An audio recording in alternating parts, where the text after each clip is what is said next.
So, if you look at all the information we've been able to gather so far, it is a natural step forward that you would have to go to an impeachment inquiry. And just so your viewers understand what that means, that provides Congress the apex of legal power to get all the information they need. They just continue to take orders from Donald Trump, their puppet master in chief, who has directed them to persecute and to go after Joe Biden, which may take the form of an illegitimate impeachment inquiry. Okay. McCarthy's doing his thing as Speaker of the House. Hakeem Jeffries, very capable man. Don't discount him. He took right over for Grandma Vodka, and he'll be there for a long time. He's doing his talking points. I don't even know how I feel about all this impeachment stuff, other than I want to see it happen. Joining me now, Dr. Ron Paul, of course, former Texas Congressman, host of the Ron Paul Liberty Report. Okay, Congressman, I don't even know if I care or not about impeachment. I want him to do it, but we don't gain anything from it. He's not going to be convicted in the Senate, even if he was. We just have Kamala Harris. So I don't know that we gain anything tangible, but it's probably necessary for them to think at least we'll do it too. You'd think we'd have somebody there smart enough to know how to use the rules where you could do the investigation without the pretense that this is a fake attempt to impeach somebody.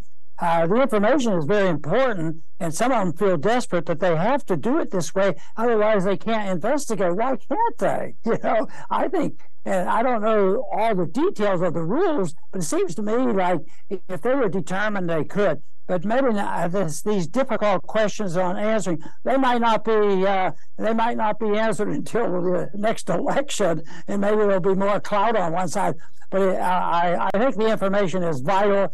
I think there's a downside to impeachment. It's not that I think it would be terrible if they do it. If that's the only way to do it, that's better than avoiding getting the information.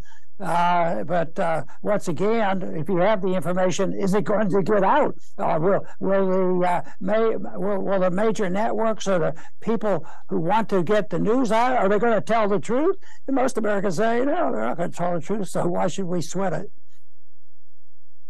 Yeah, and do the people actually care enough? Congressman, I try the best I can not to be a cynic. I've always loved your attitude on things, but I've been a big fan. I say a lot, especially lately, that we don't really have a politician problem. We have a people problem. These people, they turn into COVID tyrants. They all get reelected. Joe Biden, whether it was fair or not, he's president. I would say half the country, no matter what, would go out and vote for him again. We point fingers at all these scumbags in D.C. without realizing we vote for them time and time and time again. Don't we have a people problem? Yes, we do, but you have to talk about which people. I see the world divided among people who believe in a natural law and people who are nihilists and say you can't know the truth. But I'll tell you what, I think most people believe in natural law, and you should tell the truth, and there's right and wrong. But why aren't they representing our view? And it's because the other side, people like Soros and others who have a lot of money and a lot of desire to control things, they're in leadership positions, so they own all these things. So I'm delighted with what you're doing. You're trying to get the truth out. But I think the numbers, the majority of people are still decent people, but the majority of people who get their information from these individuals who have stolen the show, that's where the problem is. And that's why I always lament the fact that I said, our message is so powerful and so right and so beneficial, bringing about peace and prosperity. Why are we doing such a lousy job? And you can say, well, the people don't care. No, I think that's always going to happen. But I was delighted about some of the results on the lockdown, especially when a group of people finally had it up to their ears in it, and they would go and confront a school board. And one individual would get up and just say, hey, this is the truth. This is what we ought to do. And all of a sudden, the crowd, yeah. And then they go and fire the whole school board. So you need those people to speak out and talk because it isn't like they're totally alone.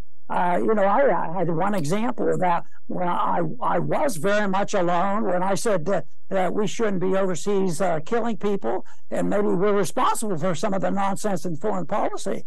And everybody came out, well, you're done. And it turned out to be the most interesting issue that ever happened to me, because more and more people said, who's telling the truth?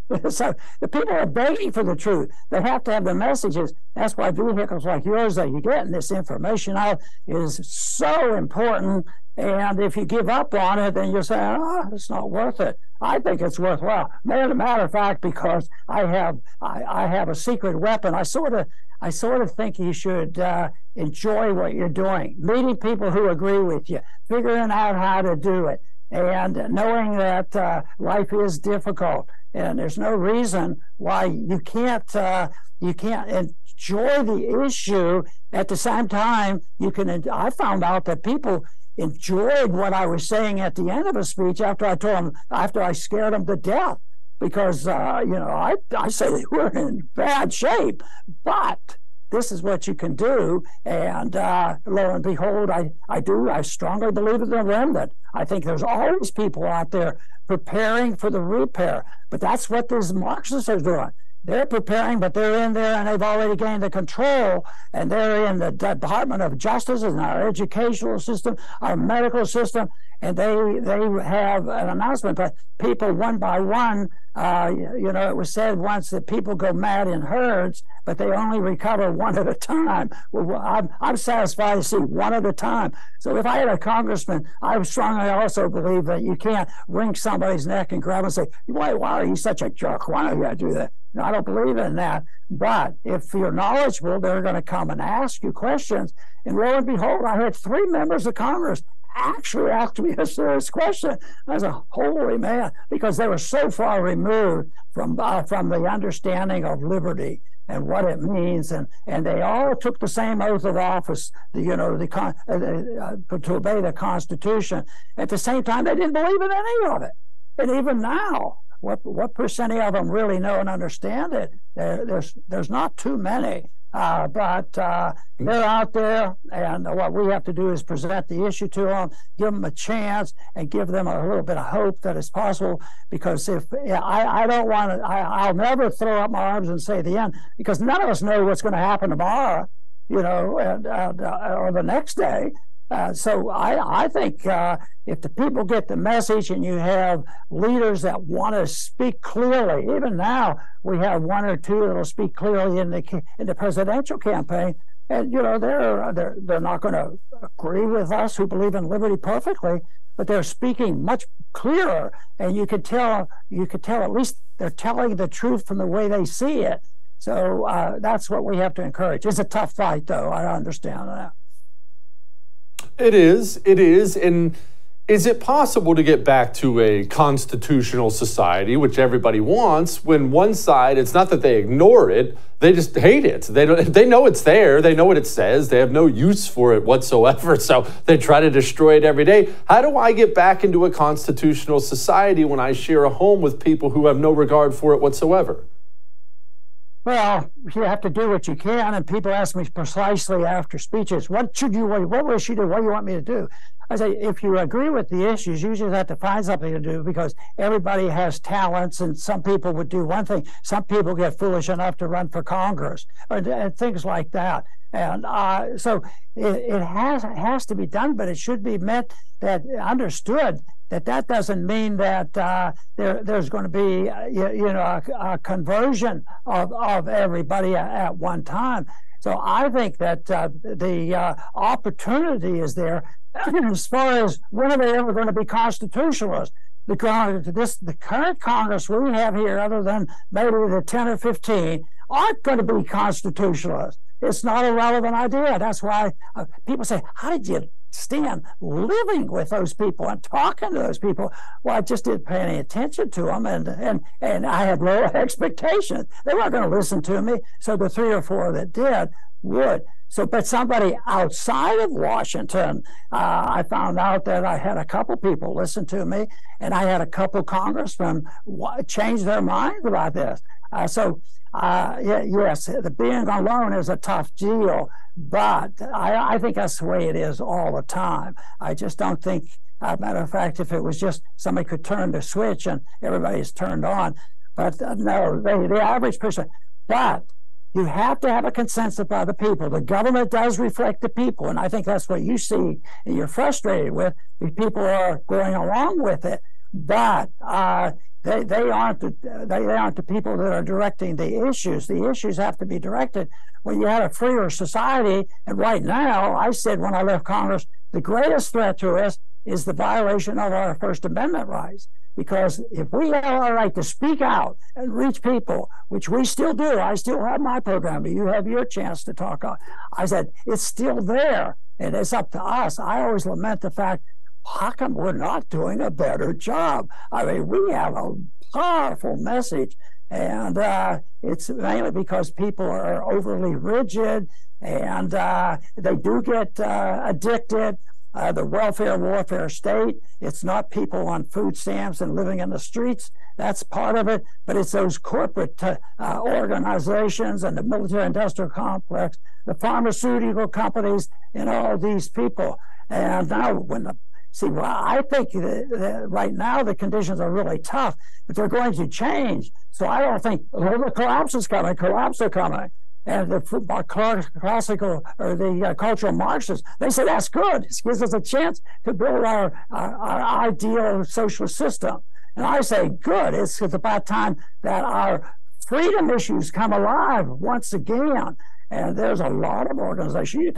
You take the education done by the Mises Institute over the last 30, 40 years. It's fantastic. So they're out there. They're out there. We never had enough money or enough people as a Soros, but they're on the wrong side of the issue. Their system is coming apart, and ours will be sustained. Truth and proper living. It's been around a long time, but we have to become more active. And I boil it down to I believe I'm more involved in education than I am in thinking that, I could be a good politician. No, and that's why I have a homeschooling group, because I think that's competition. So, and you get people, and more people there, even now, people say, the homeschooling group, they're all going back to government schools now that the COVID lockdown is over.